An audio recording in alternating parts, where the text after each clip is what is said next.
And so a business model is a good way to just think about how do we convert that idea into value. So this is the frame that I use to think about this.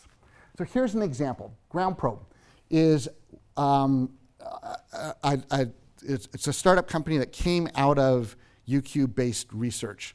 And I worked really closely with GroundProbe for about 4 years. Parts of this story I've only heard, parts of this story I directly experienced, but I'm going to tell it to you as best I know it.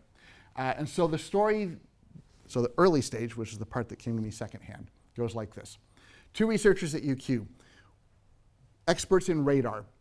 Radar at the time was something that worked over a great distance. So you could scan 200 kilometers out and locate where planes are, or where ships are, or where large objects are. And they were looking at this technology, and they said, what if we could make radar that worked over a short distance? Right? And there's a whole set of technological questions that you have to solve to actually make that work. And so that's what they started working on. So they worked on that for a couple of years. They solved the problem. They took their patent out. They went to UniQuest. They said, we've solved our problem. We now have this new technology. We're ready to get rich. And so the UniQuest people said, great, what's it for? And they said, well, you know how sometimes when someone's running a backhoe, they're digging a ditch, every once in a while they'll knock out a power line. And then the entire neighborhood loses power, right? We're shut down for 2 hours, and it's a big problem. This is what actually motivated the research. That happened to one of them in their yard. They had a contractor in, clipped the power line, power's out. They said, I can fix this with my science. And they did. So that's why, so GroundProbe, right? It's for probing the ground so that backhoe operators can understand what's underneath, and they will never clip a power line ever again. So that's what it's for. So that was their answer.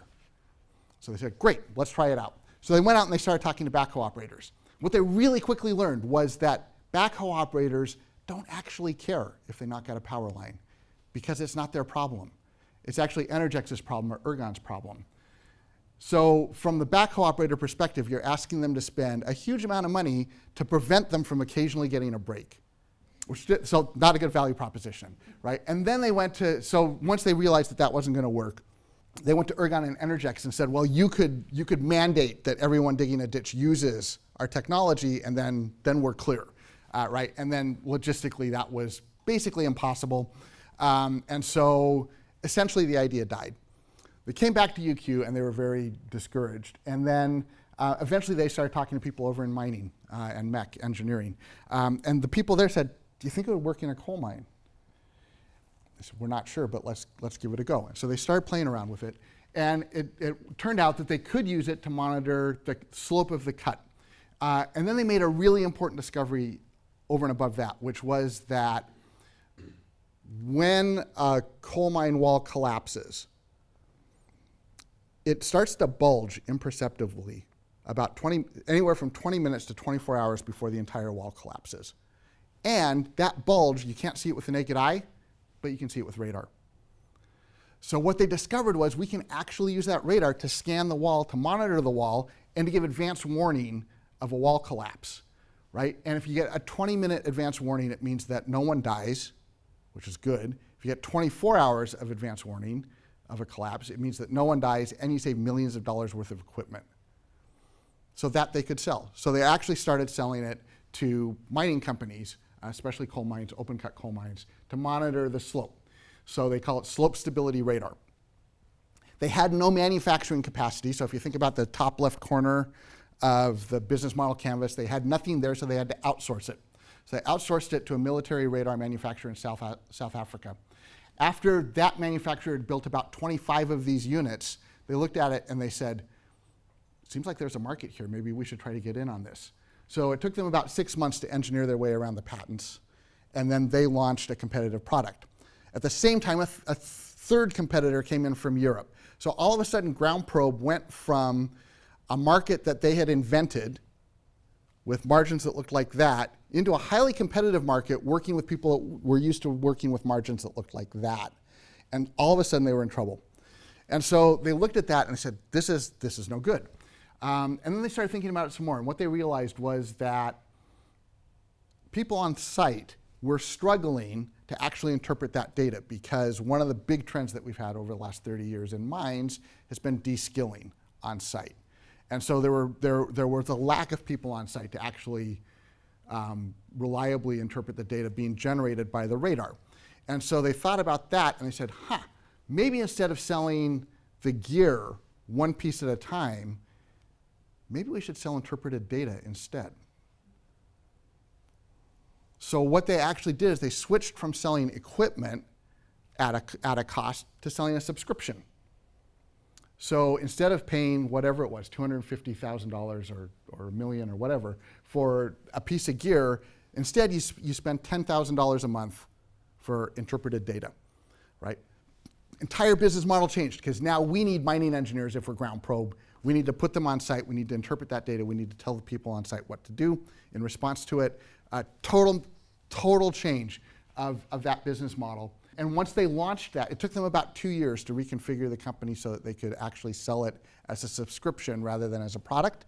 Once they did that, it completely reinvigorated the company and they started taking market share back, right, because they had an unidentified need that they'd found.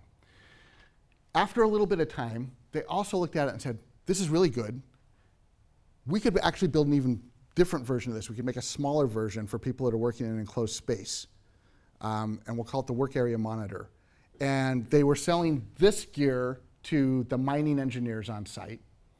They went to, at the time they had about 92 customers. They went to the 92 mining engineers that they were working for, and they said, what would you think if we put a small version on the back of a ute? Wouldn't that be cool? And 89 out of 92 people said, yeah, that'd be cool. And so they, okay, awesome, we've done our market research, right? There's a demand. And so they went back and they started manufacturing the WAM, the work area monitor. And then they went back to those 89 people and they said, here it is, now please give us a bunch of money. And it was only at that point that 88 out of the 89 people that they approached said, well, actually, now that you mention it, this isn't that one relates to us. But the WAM is not for mining engineers, it's actually for environmental health and safety. So you actually have to sell it to them. And so that required them to work out a way to actually sell to a different channel again. And so this is the point, right? This is 5 different business models. The underlying technology in those 5 different business models is identical. Short throw radar, same patent. But out of those 5 business models, 2 of them failed outright, 1 succeeded and then failed, and then 2, as of today, are continuing to work, right? So when you come up with a new idea and we're ready to send it out in the world, if we think about it from a business model perspective, there's close to an infinite number of business models that you can put on top of a piece of technology, right? And finding that business model is an essential part to having the impact that we want to have with our work.